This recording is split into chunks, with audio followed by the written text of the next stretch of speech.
Shalom teman-teman yang dikasih oleh Tuhan. Kembali lagi dengan saya Willy Marpaung di channel YouTube saya. Dan hari ini saya mau bahas mengenai bagaimana pacaran Kristen yang semestinya atau yang sebenarnya. Karena kita masih ada dalam pembahasan bagaimana pacaran ala anak Tuhan. Dan saya sudah bahas dalam beberapa video yang lalu mengenai tujuan berpacaran atau apakah boleh orang Kristen itu berpacaran. Kemudian apa ciri-ciri jodoh dari Tuhan. Kemudian kapan seseorang itu bisa berpacaran. Dan hari ini saya akan bahas mengenai bagaimana pacaran Kristen yang sebenarnya, ya. Dan saya berdoa 4 poin penting yang akan saya bagikan ini boleh memberkati teman-teman sekalian. Yang pertama, yaitu tujuan atau pacaran Kristen yang sebenarnya adalah berorientasi kepada pernikahan serta adanya komitmen. Jadi pacaran itu nggak bisa asal-asalan. Pacaran itu nggak bisa karena kesepian. Tapi pacaran itu haruslah dimulai karena ada kesiapan. Pacaran itu harus menuju dan berorientasi kepada pernikahan. Ketika suatu hubungan, ketika satu pacaran tidaklah berorientasi kepada pernikahan dan tidak adanya komitmen, saya percaya itu hanya akan membuang-buang waktu, membuang tenaga, membuang uang, bahkan juga membuang kekuatan dalam hidup ini.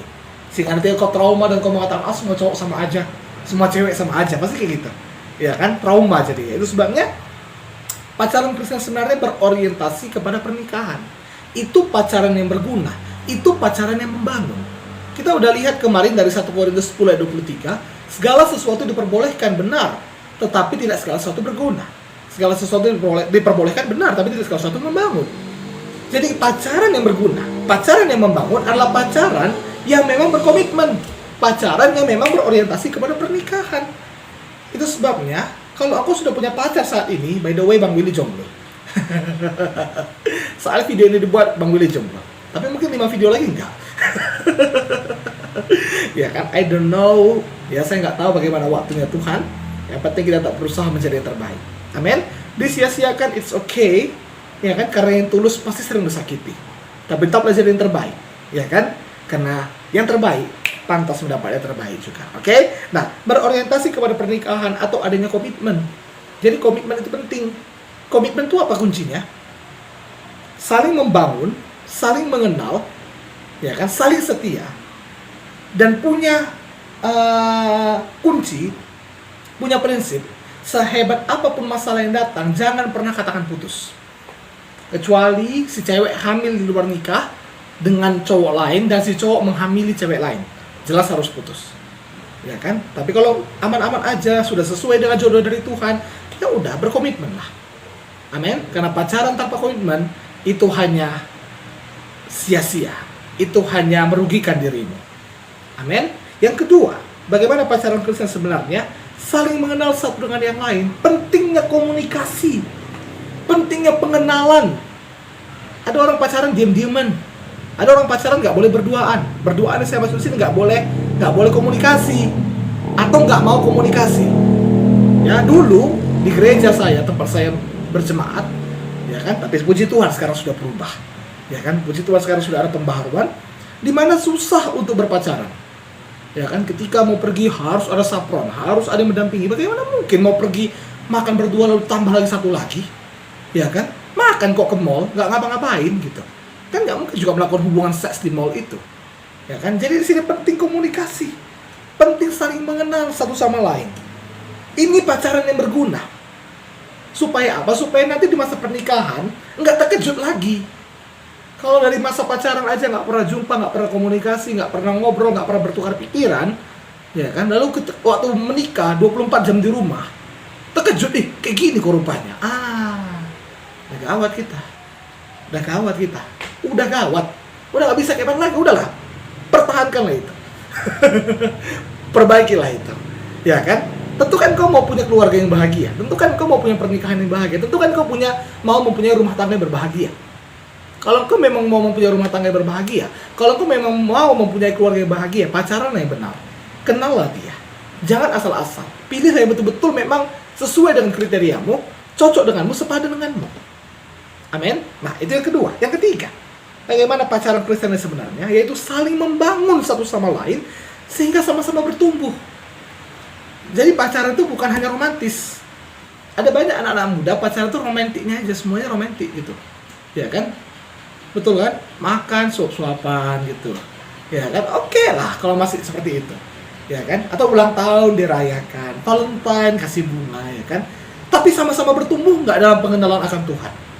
Sama-sama bertumbuh nggak dalam pengenalan akan Tuhan? Bertumbuh nggak dalam kasih Tuhan?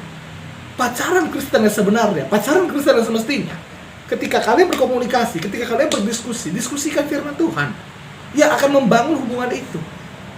Sebagai contoh, saya akan praktekkan ini. Ketika dalam berpacaran, komunikasikan firman Tuhan, diskusikan firman Tuhan.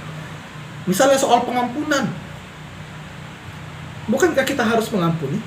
Bukankah dalam setiap hubungan harus ada kesiapan dalam meminta maaf? Sehingga ketika ada persoalan, ingat langsung kepada diskusi yang sudah dilakukan. Itu saling mengampuni. Begitu kata firman Tuhan. Dan kalau itu sudah tertanam dalam hati kita ketika berkomunikasi dan berdiskusi dengan pasangan kita, apapun masalah, apapun persoalan, itu bisa terselesaikan. Itu makanya harus sama-sama bertumbuh, sama-sama membangun. Ya kan? Contoh, pacaran masih cowok ini sama si cewek ini, si A sama si B. Dulu si B ini malas. Ya kan? Jangan si A buat dia tambah malas, tapi buat dia tambah rajin. Itu sama-sama membangun. Example again, X dan Y berteman dan berpacaran. Wah, ini udah kayak rumus matematika ini. Oke, X dan Y berpacaran. Si Y ini jarang gereja. Memang dia sungguh-sungguh ikut Tuhan, tapi malas dia ke gereja. Nah, maka si S ini haruslah mendukung dia, membawa dia, menasihati dia, menegur dia, sehingga bisa datang ke gereja. Atau si M sama N. Si N malas berdoa, malas baca firman. Si M inilah yang mendukung dan membantu si N ini supaya bisa bersekutu dengan Tuhan. Jangan malas si M ini nantinya yang jadi malas ikut berdoa, ya kan? Jangan sampai tadi si yang lain, ya kan, yang awalnya rajin belajar jadi malas belajar. Jangan. Itu merusak, itu tidak membangun, ya kan? Itu sebabnya pacaran tuh harus membangun satu sama lain sehingga sama-sama bertumbuh. Dan yang keempat, bagaimana pacaran Kristen sebenarnya? Yaitu yang mempertahankan kekudusan. Seperti saya sudah katakan, seks di luar nikah itu adalah alat setan yang akan menghancurkan masa depanmu. Saya percaya seks di dalam pernikahan itulah berkat Tuhan. Itu adalah anugerah dari Tuhan. Tetapi seks di luar nikah itu hanya menghancurkan masa depanmu. Tolak itu dalam nama Yesus. Pacaran Kristen yang sebenarnya mempertahankan kekudusan. Saya tidak akan merusak wanita sebelum menikah. Maksudnya bukan nanti udah nikah dan rusak wanita lain. Tidak, ya kan?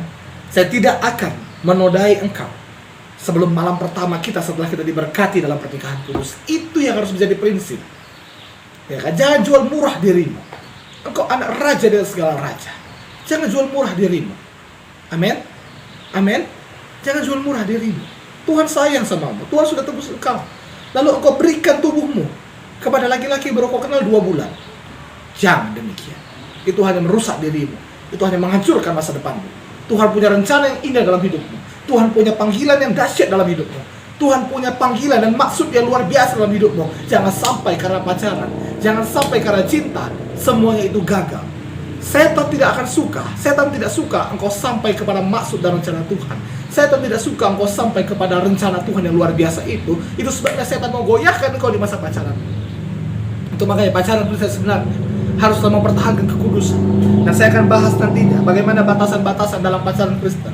Tentu itu sangat memberkati teman-teman sekalian, oke? Saya berdoa video ini memberkati. Dan jika teman-teman diberkati, silahkan share video ini sehingga lebih banyak lagi anak-anak muda yang mengerti bagaimana pacaran Kristen sebenarnya. Sampai jumpa di video saya berikutnya. Tuhan Yesus memberkati.